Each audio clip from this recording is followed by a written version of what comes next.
This isn't a normal gold move. This is the kind where the physical supply chain quietly vetoes the paper market, and the people quoting spot get forced to explain why the metal won't actually show up. The conflict is already here. Headlines tell you the price is high but stable, while the people who actually source and ship physical are suddenly rationing, widening spreads, or flat out refusing to lock in delivery. And the hidden detail the mainstream keeps missing is brutally simple. In gold, it's not how much exists. It's how much is deliverable on the schedule the market is demanding, under the collateral rules the market is enforcing. Stay with me, because by the end, you'll have a concrete next 2-week checklist, the levels that matter, what confirms a real squeeze versus a fake out, and the one pressure gauge that tells you whether this wholesale freeze is a passing hiccup, or the early stage of a $150 panic becoming a much bigger repricing. And that's where the real pressure starts. Because when you see a $150 premium pop up on everyday physical product, coins, small bars, the stuff normal buyers actually touch, that's not just dealers being greedy. That's a stress signal. It's the market admitting, out loud, that the headline price is no longer the full price. You're paying an additional tax for immediacy, certainty, and the right form factor. And the moment that premium appears, you are watching the supply chain do something very rational and very scary at the same time. It asks pricing the risk of being short optionality. Not short gold in theory, short delivery in practice. That distinction is everything, but that's not the part that matters yet. The part that matters is why wholesalers freeze first. Because wholesalers sit at the most fragile point of the chain. They are the bridge between I can hedge this on a screen and I can ship this through the real world. When volatility rises, that bridge starts to shake and the people standing on it tighten the rules immediately. Short sentences now. It happens fast. Quotes vanish, allocations get cut. Call for availability. Lead time extended. That's the freeze. And if you're only watching the chart, it looks like nothing. If you're watching the plumbing, it looks like the beginning of a squeeze.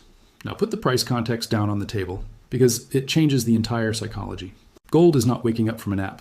It's been running hot for a while, and early January 2026 has it trading in the mid-4,000s, with recent highs pressing into the mid-4,500s.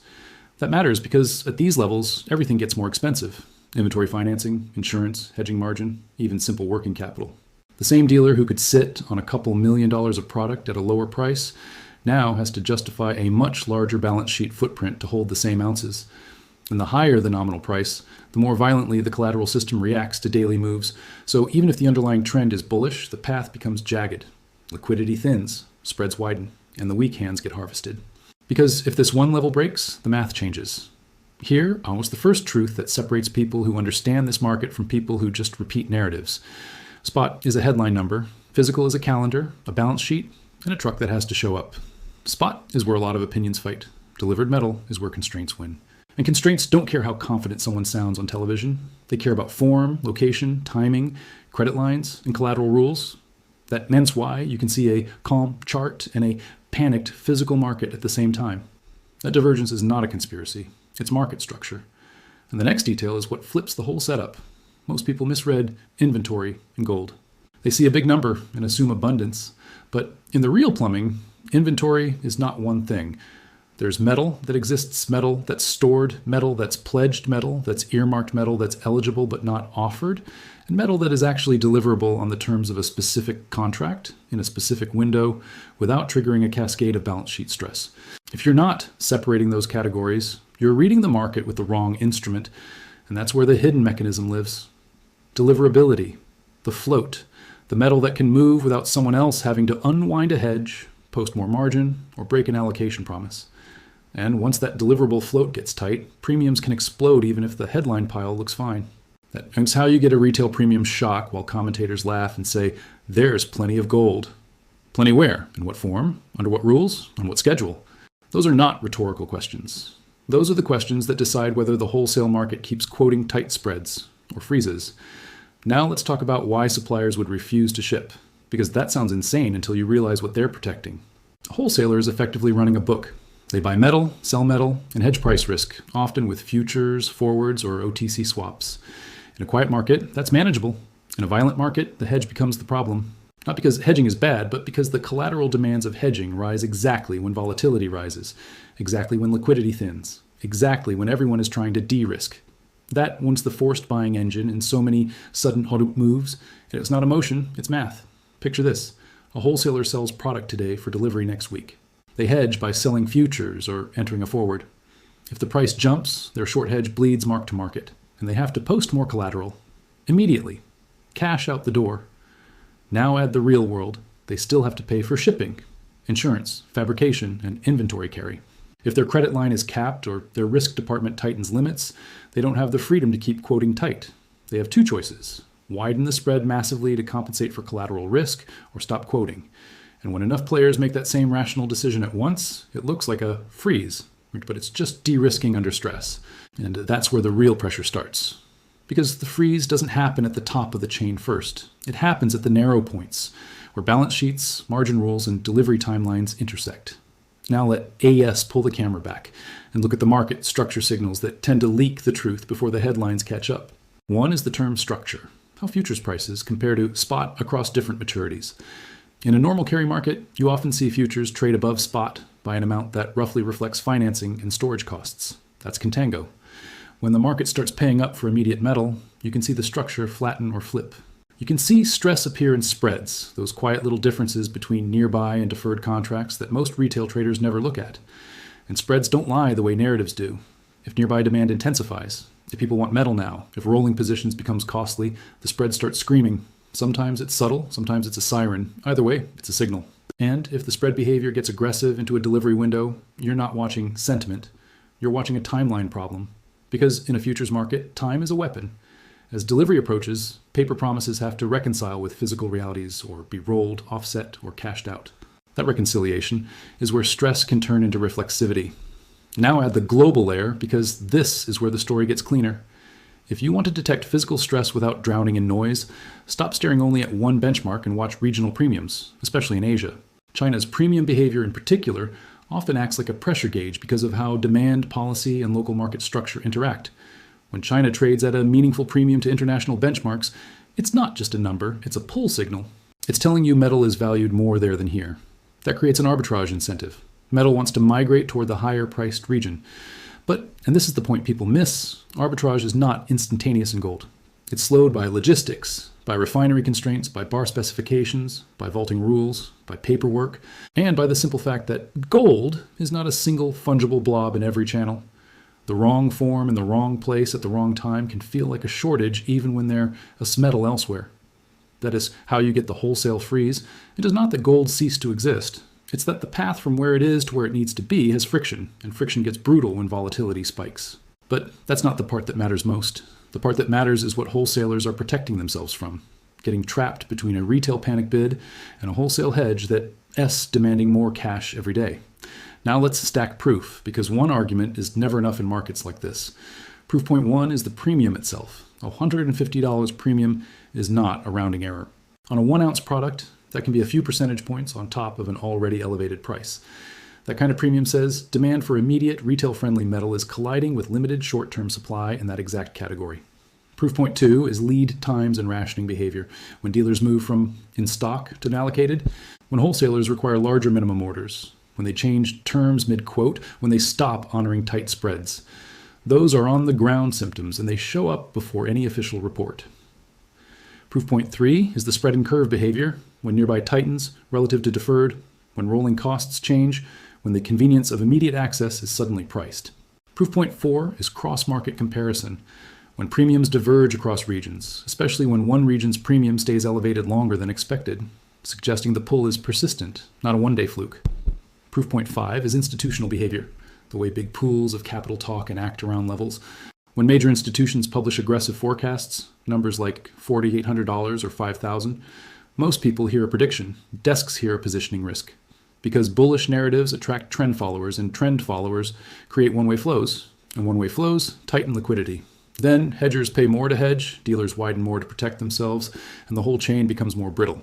That doesn't mean forecasts cause the move. It means forecasts can amplify a move that is already being driven by structural pressure. Proof point six is central bank demand dynamics. Central bank buying isn't about day-to-day emotion. It's about reserves, diversification, and long-term positioning in a world where currency confidence is a variable, not a constant. When that bid is present, it changes the floor. It removes float from the market in a way that doesn't quickly come back when price dips. That's important because squeezes don't require the entire market to be tight. They require the marginal supply to be constrained when marginal demand refuses to back off. And that's where the real pressure starts. Now I want to make the paper versus physical mechanism crystal clear without turning this into a lecture. Paper markets, futures, forwards, swaps, are incredibly efficient at discovering a price for risk. They are not always efficient at guaranteeing immediate delivery of a specific form of metal to a specific buyer under stress. Physical markets are messy. They have bottlenecks. They have lead times. They have credit terms. They have operational risk. In calm periods, paper and physical converge neatly because arbitrage keeps them aligned. In stressed periods, that alignment can loosen, and the looseness shows up as premiums, spreads, and availability problems. That is not a violation of finance. That is finance in its most honest form. Risk is being priced. Constraints are being priced. And if constraints persist into key calendar windows, the paper price can be forced to reprice higher to ration demand or incentivize supply. But that's not the part that matters yet, because the why now is the calendar. The calendar is the catalyst that turns tightness into action. Early year liquidity can be thinner. Month-end and quarter-end positioning pressures can force funds to rebalance. Options expiry can create a hedging feedback loop where dealers who are short options have to hedge more aggressively as price rises, which can mechanically add buying pressure.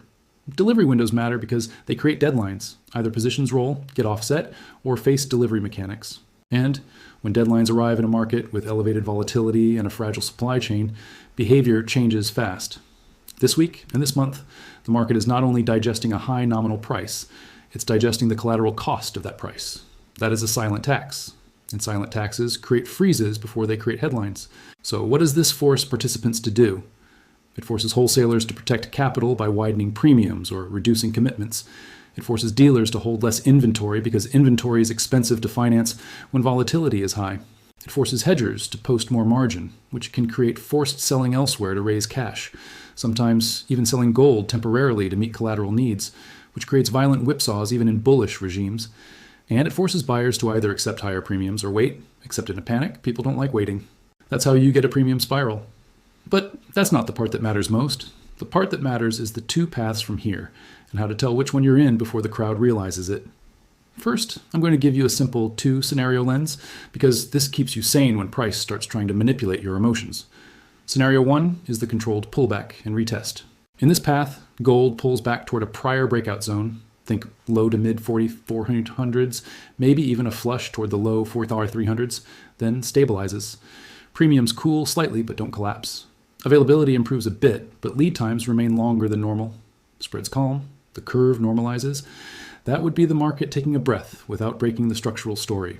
It's the kind of path that feels bearish in the moment because the screen turns red, but it's actually how trends stay healthy. Scenario 2 is the continuation squeeze with gap risk. In this path, the market doesn't give you a neat dip. Instead, it grinds higher into thin liquidity, premiums remain elevated or worsen, wholesalers keep rationing, and any dip gets bought fast because physical buyers are desperate for certainty. If gold pushes back through recent highs in the mid-4,500s and holds, the next upside air pocket is psychological and mechanical. Round numbers, risk limits, and the pain points where shorts have to cover. In a squeeze path, you can see violent intraday swings and you can see gaps in availability. Products that simply vanish. That is not a guarantee, and you should never treat it like one. But it is a recognizable pattern when the plumbing is stressed. Because if this one level breaks, the math changes. Now let's define confirmation and invalidation, because credibility lives here. Confirmation is not one candle. Confirmation is a cluster of signals that agree.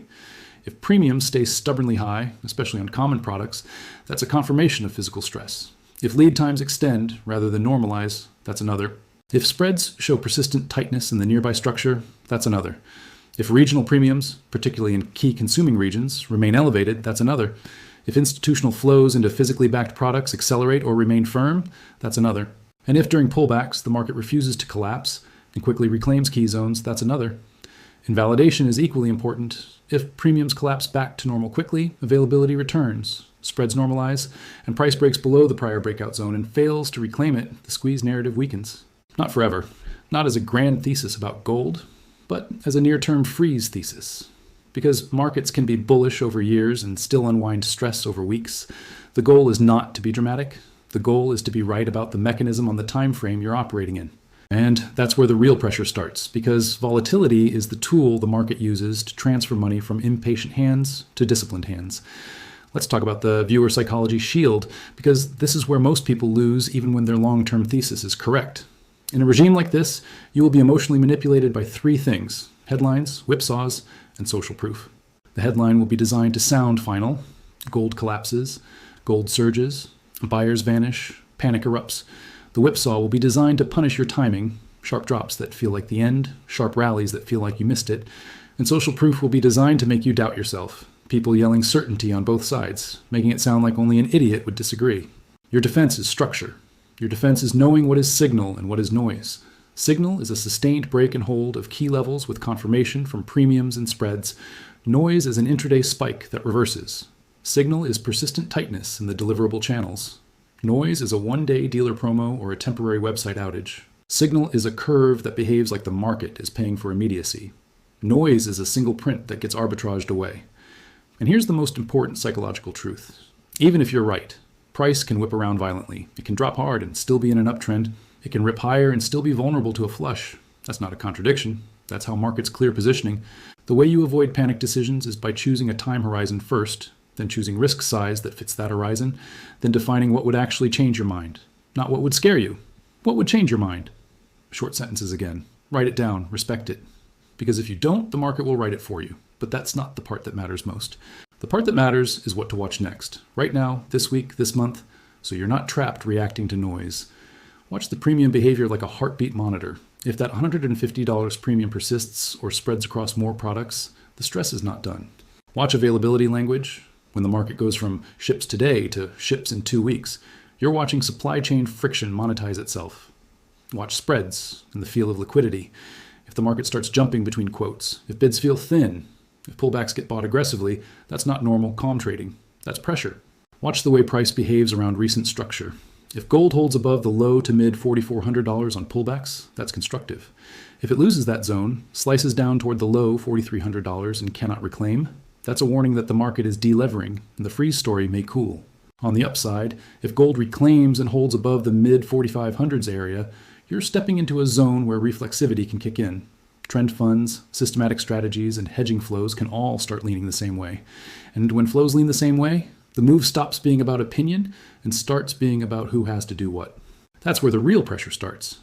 Because a squeeze is not everyone suddenly believes. A squeeze is somebody can't hold the position under margin and liquidity constraints. It's forced buying, it's short covering, it's dealers hedging, it's inventory being rationed. It's a cascade of obligations, not a cascade of feelings. Now I'm going to address the skeptical angle directly, because you're right to be skeptical. The internet loves to scream manipulation every time a market does something confusing. Here's a more finance-literate framing that keeps you grounded. Incentives. In every market, different participants have different incentives. Some want stable prices, some want liquidity, some want volatility, some want to hedge, some want to speculate. When volatility rises, risk managers tighten. When risk managers tighten, dealers widen. When dealers widen, the physical market looks like it's freezing. That doesn't require a villain. It requires a balance sheet. It requires collateral. It requires a system designed to protect itself. And in a stressed moment, systems protect themselves first. That is why the wholesale channel can refuse to ship, even when there is metal in existence. They are refusing to take delivery risk at a price that doesn't compensate them for the collateral and logistics risk. The real price becomes spot plus premium. The market is telling you, if you want certainty, pay for it. But that's not the part that matters most. The part that matters is the quiet mismatch that causes retail panic to be louder than wholesale supply. Form factor. Big bars and institutional vaults are not the same as retail bars and coins. Converting one into the other takes time, refinery capacity, and logistics.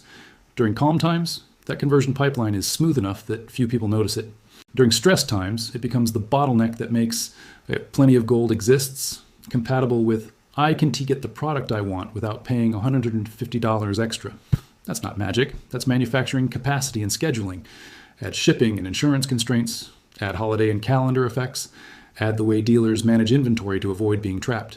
And suddenly, the wholesale freeze looks less like a mystery and more like a predictable feature of a high volatility, high price environment. Now, let's do a quick reality check on risk, because this is where trust is earned. Nothing here is a promise. Gold can drop hard even if the long-term story is intact. A single policy headline, a sudden dollar spike, a rate shock, or a liquidation wave can smack the price down violently. That can happen even while physical remains tight, because paper markets can de-risk faster than physical markets can reprice. That's why you need the two-scenario lens. If you're in scenario 1, you respect the pullback and look for stabilization and confirmation. If you're in scenario 2, you respect the gap risk and you do not chase with money you can afford to see whip around. Either way, you're not married to a narrative. You're married to a mechanism. Trend signal versus noise, structural stress versus temporary hype. That's the line. And that's where the real pressure starts, because the market will try to make you confuse volatility with invalidation. Don't let it. Define your invalidation level based on structure, not fear. If your thesis is physical stress is tightening the market, then your invalidation isn't price went down today. Your invalidation is premiums normalized, availability returned, spreads calmed, and the market failed key structure and couldn't reclaim. That is a different standard. It's a better standard. Now, here's what I want you to take away as a near-term roadmap you can actually use. Over the next week or two, the most important question is not, will gold go up? The question is, does the physical stress persist into the next decision window? If it does, the market has to choose between rationing demand through price or unlocking supply through incentives. If premiums remain high and wholesalers remain cautious, price has a reason to stay bid even on pullbacks. If the stress fades, you can see a sharp mean reversion that feels like a betrayal but is actually just the system unclenching. Watch the calendar. Watch the liquidity pockets. Watch the way price behaves around those key zones. And most of all, watch the pressure gauge that doesn't care about opinions, premiums, and spreads. Because headlines can change overnight. The plumbing changes slower. And when the plumbing changes, it drags price with it. But that's not the part that matters most. The part that matters most is you not getting played by the volatility. If you're here because you're skeptical of institutions and tired of narratives, then act like it. Don't outsource your decisions to the loudest voice. Track mechanisms, track incentives, track stress signals. Be the person who can say, calmly, this dip is noise, or this break changes the math based on structure.